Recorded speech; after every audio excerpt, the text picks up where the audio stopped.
नमस्कार, मैं हूं आकिल और 8 PM में आप सभी का स्वागत है। और आज राजस्थान का जो मुद्दा है वो है उपचुनाव को लेकर।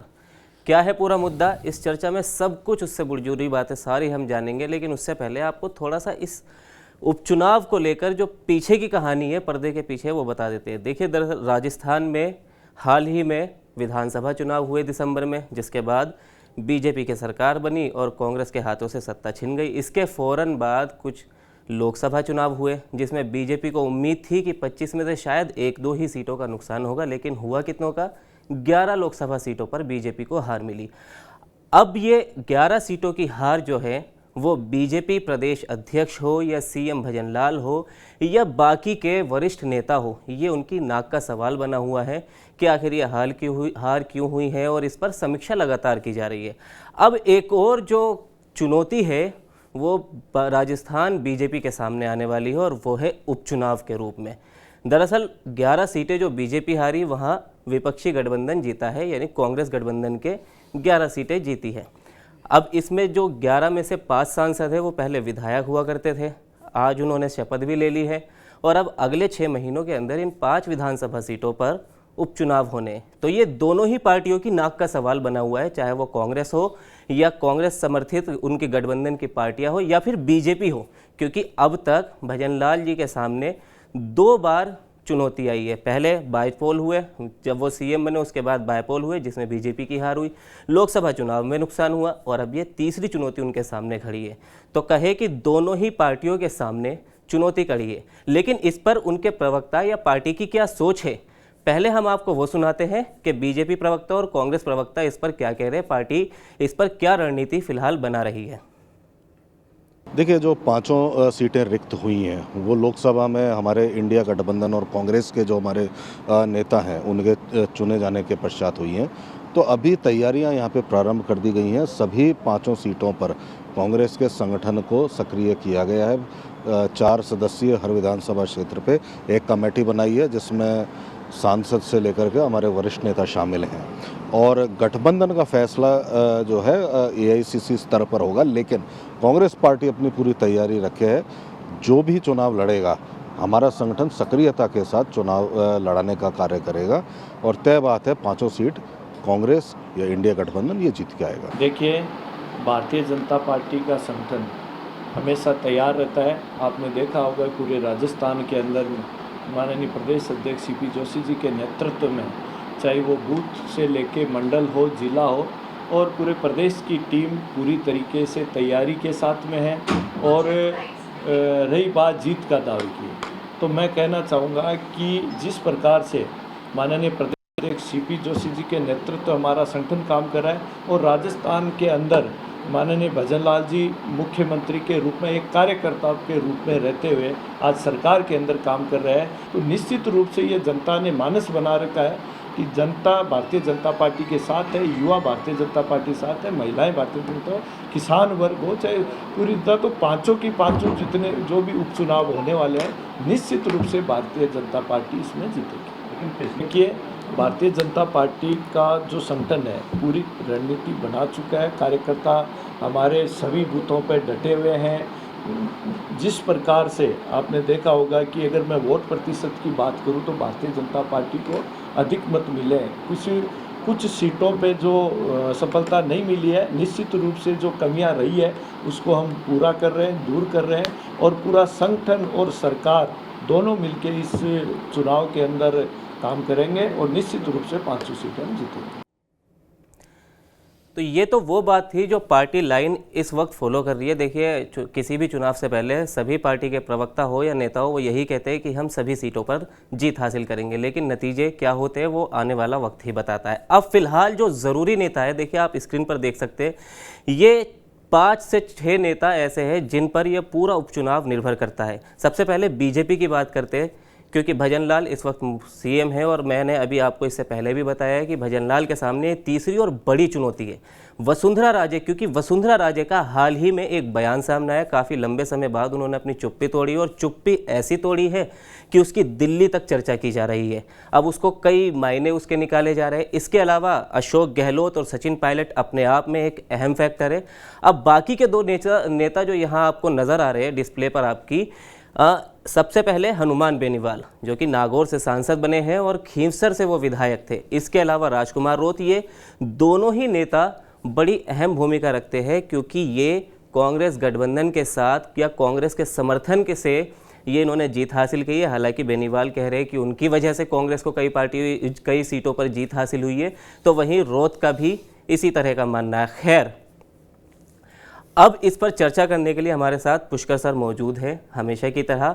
और सर, सबसे पहले मैं ये पांचों जो उपचुनाव सीटें, जिन सीटों पर उपचुनाव होना है, उसके सबसे पहले आप समीकरण बताएं और इसमें इन नेताओं की क्या अहम भूमिका हो सकती है वो एक बार बताएं।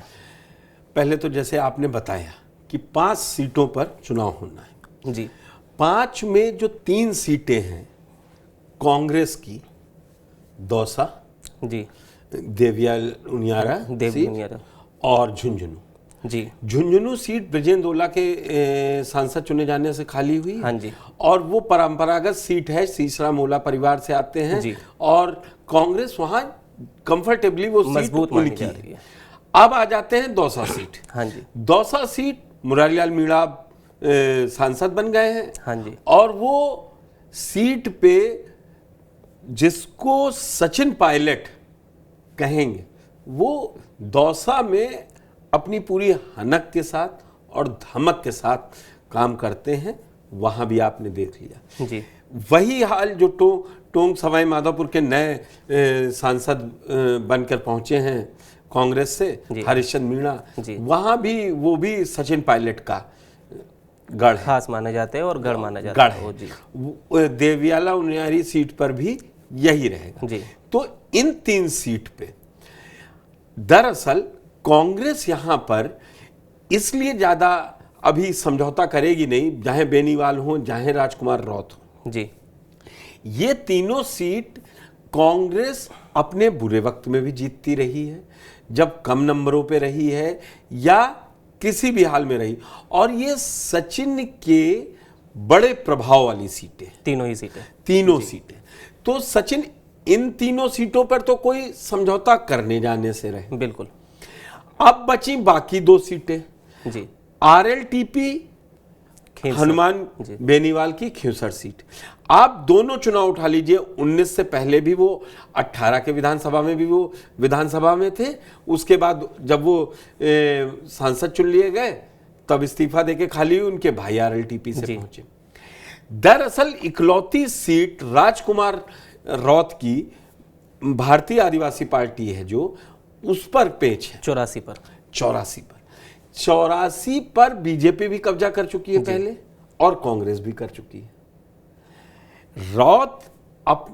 रौत ने क्या किया है, वो भजनलाल शर्मा से 6 जून को मिल चुके हैं जी। और जिस तरीके से भी आपने बताया कि वो इंडिया गठबंधन के सहयोग या कहें कांग्रेस से जीत के आए सहयोग से, मगर वो बड़ा नाटकीय ड्रामा हुआ। आपने सीट पे देखा कि जिसको बी फॉर्म दिया गया वो फोन स्विच ऑफ करके बैठ गया, फिर कांग्रेस ने कहा कि ये हैं और हम करेंगे, फिर नहीं लड़ाया। और उसका राजकुमार राउत ने 4 जून को जीतने के बाद कहा, बोले किस कांग्रेस की आप बात कर रहे हैं जी? वो कांग्रेस जिसका प्रत्याशी मेरे खिलाफ लड़ा था जी। अब वहीं पर सारा पेच अटक गया है जी। अब जो दूसरी बात है कि यहां पर बीजेपी के लिए एक बड़ा चांस है, जो 3 दिसंबर को रिजल्ट आए तो इन 5 सीटों पर उसने हार का सामना किया। उसके बाद मंत्रिमंडल गठन के बाद सुरेंद्र सिंह टीटी मंत्री के हार, ये एक बड़ा दाग उन पर लगा। उसके बाद फिर 3 महीने के अंदर चुनाव नतीजे आए तो उसमें बहुत बड़ा झटका लग गया। उसमें हुआ कि जो 25 की 25 2 बार से जीत रहे थे, उसमें इस बार 11 का अंतर आ गया। हाँ जी। तो जब 11 का अंतर आया तो एक तरीके से कुल मिला के अब बीजेपी ये सोच रही है कि ये वो मौका है जो हमको यहाँ पर कामयाब, या अभी 4 साल ये लोग हराएंगे कि आपको आते ही हरा दिया था और ये देखिए, ये कांग्रेस अपनी रिटेन कर ले, राजकुमार राउत और आरएलटीपी कर ले, तो ये जिन प्रवक्ताओं की आपने बाइट सुनाई, ये पार्टी लाइन पे यही बोलते नजर आए कि भाई न मेरे खाते में थी न कुछ, हमने कोशिश की, शायद जनता ने नहीं, हम फिर से काम करेंगे, समीक्षा करेंगे, वो मतलब यही बातें चली ये जी। ऑन रिकॉर्ड क्या आएगा, अगर एक सीट पे भी बीजेपी जीत हासिल कर लेती है तो कहते नहीं जो जख्म पे है ना तो हल्का सा मरहम हो जाएगा, और फिर एक नहीं जीतती है ना तो बीजेपी में बड़ी लड़ाई देखने को मिलेगी। अब हमने सचिन पायलट डिस्कस कर लिए और राजकुमार राउत डिस्कस कर लिया, हनुमान बेनीवाल कर लिया। कुल मिला के बीजेपी के प्रोस्पेक्ट से भजनलाल शर्मा का क्या हो सकता है वो डिस्कस हो गए। अब बचे दो चेहरे, और ये दोनों राजनीति के, राजस्थान की राजनीति के इन दो चेहरों को आप माइनस नहीं कर सकते। जबकि मैंने बड़ी जिम्मेदारी से कहा कि उन 3 सीटों पे प्रभाव है सचिन पायलट का, और सचिन पायलट जिसको चाहेंगे। लेकिन गहलोत ने जो एक सीनियर नेता हैं और जिस तरीके से गठबंधन की बात उन्होंने चलाई, गठबंधन में आई, आज हनुमान बेनीवाल कुछ भी कहें, हनुमान बेनीवाल सचिन पायलट को लेकर क्या क्या बयान दे चुके हैं 26 मई के बाद आपको भी पता है बिल्कुल कि उन्होंने हमें बुलाया, हमने कांग्रेस। यहां पर खेल है अशोक गहलोत का, और अशोक गहलोत को राजस्थान की सियासत का जादूगर नहीं कहते, उनको भारतीय, उन्होंने कांग्रेस के सबसे बड़े आला कमान को जादू दिखा दिया जी। कि 23 में अध्यक्ष पद का गए, बाहर निकले, बोले सॉरी मैं नहीं आ पाया। 23 सितंबर को बैठा, कोई बोले नहीं गलती हो गई, नहीं आ पाए, ये मेरी बड़ी गलती रही मुख्यमंत्री को। तो आप अशोक गहलोत को माइनस नहीं कर सकते जी। जो उपचुनाव में टिकट बटेंगे उसमें उनका अहम रोल रहेगा। हो सकता है कि वो अपना कोई कैंडिडेट राजकुमार राउत को दे दें या बेनीवाल को दे दें कि जिससे धमक हो, हम जिता के भेजेंगे। लेकिन अभी थोड़ा उनका टाइम खराब चल रहा है, 2 बार से बेटा न जोधपुर में जीत पाया न जालौर में जीत पाया, तो थोड़ा सा वो हैं। और अब वो चाहते भी हैं कि उनको दिल्ली में मौका मिले, तो वो इसमें प्लस पॉइंट ये दिखा सकते हैं कि हनुमान बेनीवाल और राजकुमार राउत को बना कर ले आए और गठबंधन में बनाए रखें, उन 3 सीटों पर जीत हासिल करें। अब जो आखिरी और सबसे बड़ा चेहरा है बीजेपी को, और आप मेरा वीडियो देखेंगे तो दर्शक देख लें, मैं हमेशा कहता हूं कि राजस्थान बीजेपी को बीजेपी में कोई नेता जानता है तो वसुंधरा राजे से बढ़िया कोई नहीं जानता जी। वो नब्ज जानती हैं, सब जानती हैं। अब वहां पर आज इन चेहरों में, जबकि अभी इतनी अहमियत नहीं है, फिर भी हमने क्यों इनको रखा है, जरा मैं पीसीआर से कहूंगा राजेंद्र राठौड़ की बाइट सुनाइए, फिर आपको दिखाते हैं कि क्या वजह है और उनका आंकलन किस आधार पर है, ये वही बता पाएंगे। सर वो इतने बड़े नेता नहीं है को 5-5 सीटें उनके कारण से प्रभावित हुई होगी। तो इस बार फिर भी बीजेपी के राजस्थान में सीटें कम हुई है, कारण क्या मानते हैं कि देखिए, कई बार राजनीति संभावना का खेल है। राजनीति में कई बार कई नारों पर कुछ लोग विश्वास कर लेते हैं आरक्षण की बात को लेकर, संविधान में को बदलने की बात को लेकर, और जो किसान आंदोलन हुआ उसकी आहट के अंदर कुछ नुकसान हुआ भारतीय जनता पार्टी को, उसके लिए मुझे टिप्पणी करने का अधिकार नहीं। अभी हमारे आलाकमान के नेता आए थे, हमने बैठकर बात की है, और मैं समझता हूं कि संसदीय लोकतंत्र जी सर। तो ये राजेंद्र राठौड़ जो राहुल कसवा पे निशाना साध रहे थे कि कसवा अभी इतने बड़े नेता नहीं है, इसीलिए मैंने रख रखा है वसुंधरा राजे को। राहुल कसवा इज द मैन जिसने सबसे पहले ये कहा कि अगर वसुंधरा राजे एक्टिव होती तो ये 11 सीटें आप नहीं हारते जी। देवी सिंह भाटी पे भी वो बोले हैं, उन्होंने कहा कि नए नए आए हैं, उनका ज्ञान तेज हो रहा है, उनको नहीं, क्योंकि देवी सिंह भाटी ने भी वसुंधरा राजे को लेकर बोला था कि वो होती तो 4 से 5 सीटें। तो कुल मिला के ये जो रिफ्ट दिख रहा है बीजेपी के अंदर, वसुंधरा राजे ने कल क्या कहा, हम लोगों ने वीडियो में दिखाया आपने जी, कि जिनको उंगली पकड़कर चलना सिखाया, ये उसके 48 घंटे के अंदर का बयान है। ये उसी का असर है।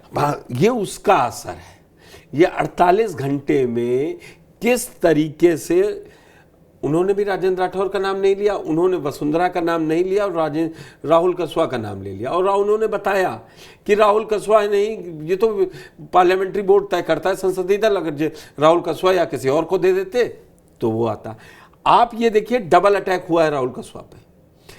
कल देवेंद्र झाझड़िया जो वहाँ से थे, उन्होंने अटैक किया था, बोले उनको याद दिलाया कि इतना भी मत भूल जाइए कि आप भूल जाएं कि हमने क्या क्या किया था। बोले मैंने उनके पिता का इलाज करवाया था, हालांकि उनके पिता 3 बार खुद सांसद रह चुके हैं उनके, लेकिन वजह क्या है? लड़ाई बड़ी है और ये लड़ाई बीजेपी को नुकसान पे नुकसान देती जा रही है और एक बार फिर तलवारें खिंच गई हैं। और आपको मालूम है झुंझुनू सीट जो है वहाँ हो या देवली उनियारा सीट हो, उन दोनों पे जाट नेताओं का भी प्रभाव है और ठाकुरों का भी। और ये लड़ाई राजेंद्र कुमार राठौर जाट वर्सेस जो ठाकुर चल रहा है, ये आपको मैं इन 2 सीटों पर असर दिखेगा। पॉलिटिकल पंडित बताएंगे कि वो तो सचिन पायलट का है या कांग्रेस की सीट रही, लेकिन इस लड़ाई का असर रहेगा। इसीलिए जो ये छठा चेहरा घूम रहा है वसुंधरा राजे को, मुझे लगता है जब तक जिम्मेदारी कुछ बढ़ाई नहीं जाती तब तक बीजेपी के लिए 100 में से 100 जीतने वाला अंक बड़ा मुश्किल है।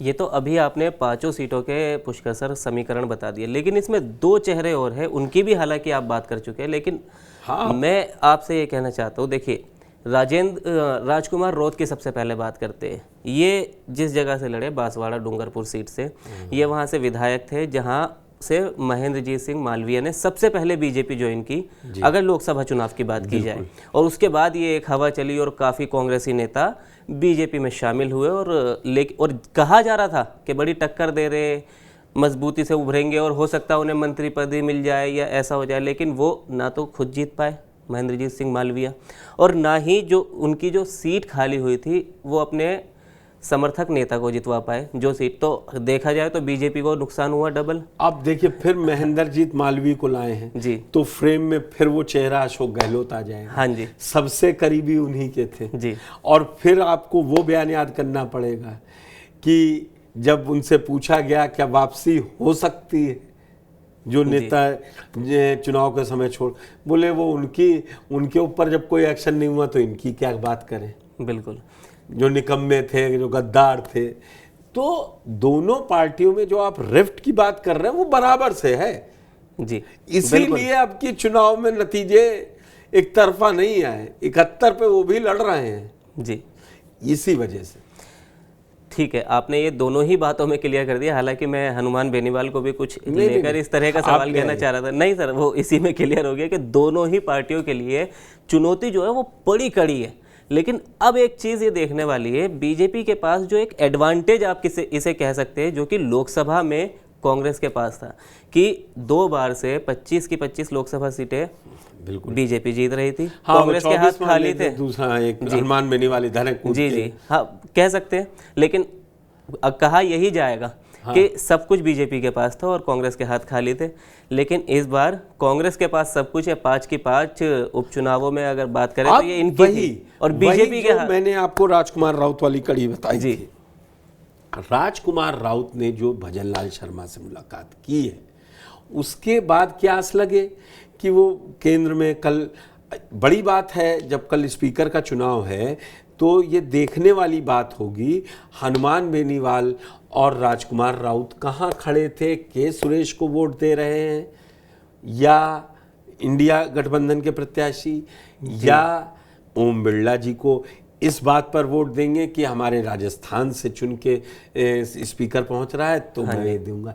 ये कल इस कहानी को हम लोग जरूर बताएंगे अपने वीडियो में कि कहाँ राजकुमार राउत और हनुमान बेनीवाल खड़े हैं। क्या राजस्थान के स्पीकर के नाम पर?